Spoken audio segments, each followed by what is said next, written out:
just think this is a really interesting spot because we've gone from the oldest rail yard spot in Canada to the newest. This is the Canada Line station, the Yaletown station, but it's situated in the middle of a square that's not a square. It's called Bill Curtis Square. It should be called Bill Curtis Triangle, but... Well, that's even a stretch, frankly. Yeah, isn't it? It's really not much of a triangle. It's a nice gathering spot, but what's interesting is the curve of the wall here, this granite wall, it's curved to represent the beach line because until the early 1980s, this was the beach. This was the edge. So we're actually on the seawall. It was industrial infill. Yeah. So from here up was water. So right across the street, people are riding their bikes on right now, was water.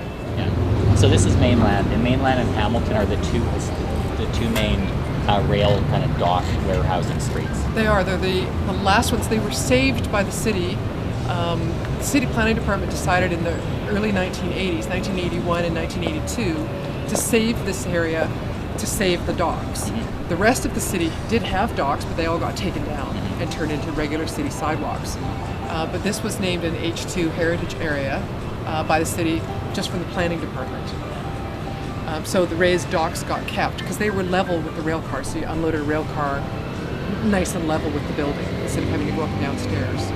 And now this is a very rich mixed-use residential, commercial entertainment kind of zone. It's an everything zone now. It moved from, I mean, this is where everybody came for fashions. It was the rag center for the 60s and 70s. All of the designers and the jewelry and fashion wholesalers were here. So all the retailers in the city came here most mornings to buy for their shops and then went out to their shops. And then that's gradually morphed now into a little bit of everything.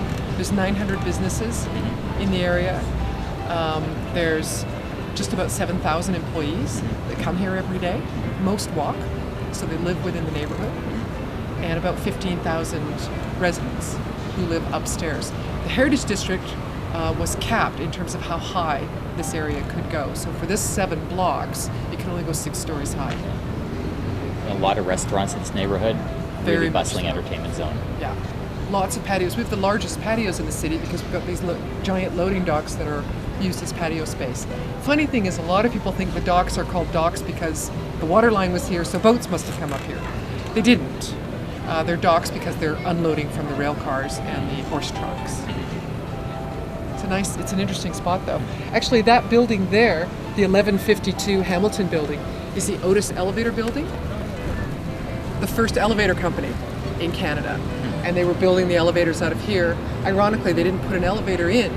So they had their own elevator manufacturing company. So a lot of the elevators in Yaletown in the warehouses are the old wooden grate kind where you lift up 2 sets of grates and it's a very large freight elevator run by cantilevers. So it's very interesting to go into those.